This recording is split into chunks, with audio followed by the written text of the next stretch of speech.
Hoy en día hablamos de todo. Hablamos de política, Hasta hace poco escuchamos a el presidente Javier Milei que estuvo en Neura y Sí, tiró textuales un montón. contundentes.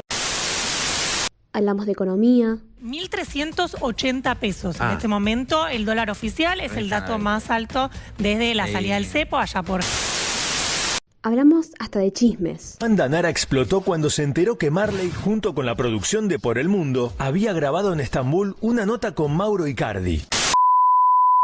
Pero, ¿y si hablamos de derechos humanos? Hablemos de derechos humanos. La Fundación CADAL realiza todos los años una conferencia sobre memoria, derechos humanos y solidaridad democrática internacional. Todo esto se realiza en el marco del Día en Recuerdo de las Víctimas del Totalitarismo. En esta ocasión hablamos con Ricardo López Gotig acerca de los acuerdos de Helsinki. Ricardo es profesor y doctor en Historia. Y para empezar este episodio, le preguntamos sobre el contexto en que se gestaron estos acuerdos y los actores que participaron del mismo. La conferencia de Helsinki de 1975 fue el resultado primero de una serie de conferencias ya desde 2 años antes en Europa, y además hay que entender a esta conferencia en el marco de lo que se conoció como la détente o distensión de la Guerra Fría, que esto coincide con los periodos de Nixon y Brezhnev en Estados Unidos y la Unión Soviética respectivamente, y después que lo continúa el presidente Gerald Ford en Estados Unidos. La idea era lograr una serie de acuerdos, lo que se conocieron como las tres canastas, que se referían a desarme, créditos y derechos humanos. Los puntos relevantes del acuerdo van a ser esto que mencioné antes de las tres canastas. Una canasta que tenía que ver con el desarme. Esto hay que entenderlo en el contexto de la Guerra Fría y el equilibrio del terror y la carrera armamentista, sobre todo con armas nucleares.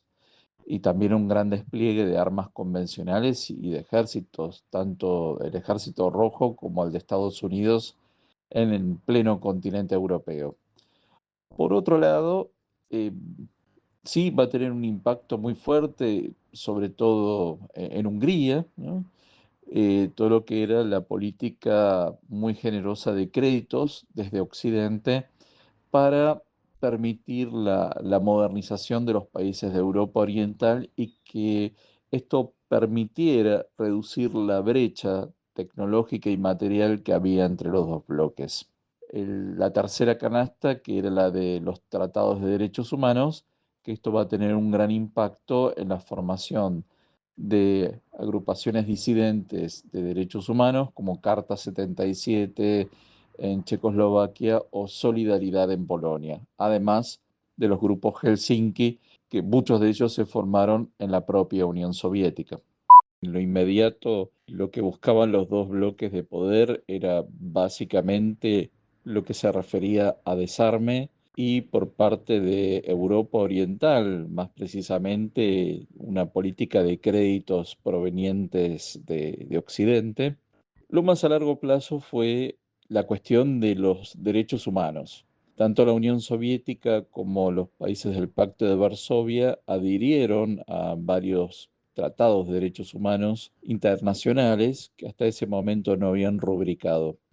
Esto le va a permitir, dentro de cada país, con el argumento jurídico sumamente importante de que se había incorporado la legislación nacional, que empiecen a proliferar varias entidades de derechos humanos. Esto va a ser importante también, este acuerdo, porque otro de los puntos sumamente relevantes y en el largo plazo va a ser el de la integridad territorial de todos los países europeos, y que esto debía, en todo caso, modificarse por vías pacíficas. Un hijo claro de los acuerdos de Helsinki va a ser la Carta 77. En 1976, los tratados de derechos humanos van a ser incorporados a la legislación de Checoslovaquia, y esto va a ser un argumento muy fuerte para Carta 77 utilice este argumento jurídico tan fuerte para reclamar la vigencia de estos derechos civiles y políticos en su propio país. Es decir, el argumento central de Carta 77 es que no cuestionaban al régimen, sino que precisamente se basaban en la Constitución y en las leyes vigentes. También Solidaridad en Polonia va a utilizar este argumento, pero no con tanto énfasis como Carta 77, sino que lo va a hacer desde otra óptica más general que tenía que ver con una serie de reivindicaciones de tipo gremial. Pero claramente esos dos movimientos disidentes se van a apoyar fuertemente en los acuerdos de Helsinki, que esto va a ser un elemento que va a poner en jaque permanente a la narrativa del socialismo real en Europa Oriental. Dado que Helsinki fue el punto de partida de la Organización para la Seguridad y la Cooperación en Europa, ¿qué significado tiene que Finlandia presida la organización en el contexto actual? La situación particular de Finlandia es muy interesante. Justamente Finlandia era vista como un ejemplo de un país neutral durante la Guerra Fría. De hecho, se había acuñado el término de finlandización, es decir, un país absolutamente neutral entre los dos bloques y hasta con cierta presencia soviética en modo un poco tutelar, ¿no? Sin llegar a ser un país del bloque socialista ni del Pacto de Varsovia, ¿no? Pero esto es muy interesante porque justamente se escogió a Finlandia por ser un país neutral en el contexto de la Guerra Fría. Bueno, la Organización para la Seguridad y la Cooperación Europea, que es justamente uno de los frutos de los acuerdos de Helsinki, intentó durante los últimos años frenar las hostilidades entre Rusia y Ucrania en las fronteras disputadas, así como ha tenido una importante misión en otras fronteras cuestionadas en el continente europeo.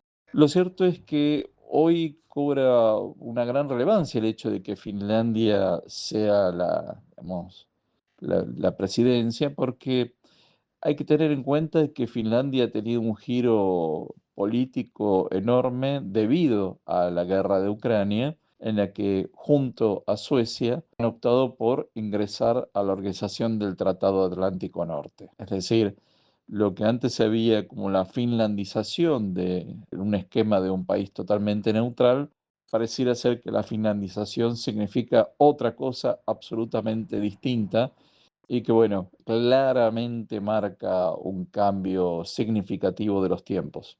¿Cuál es la trascendencia de este acuerdo frente a los desafíos de la invasión a gran escala de Rusia en Ucrania? A 50 años del acuerdo de Helsinki, demuestra la plena vigencia de los conceptos fundamentales del derecho internacional, de la resolución pacífica de los conflictos por vía diplomática.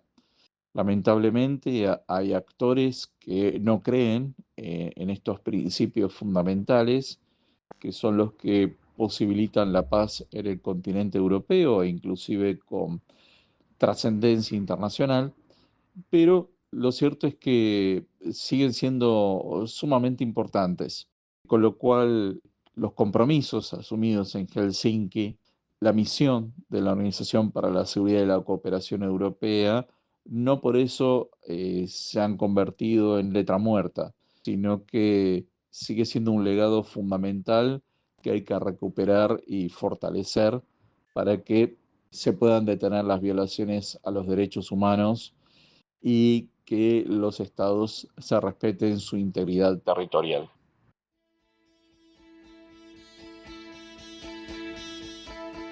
Agradecemos a Ricardo por tomarse el tiempo de responder nuestras preguntas. Este fue un episodio de una serie de podcasts en honor a las víctimas del totalitarismo.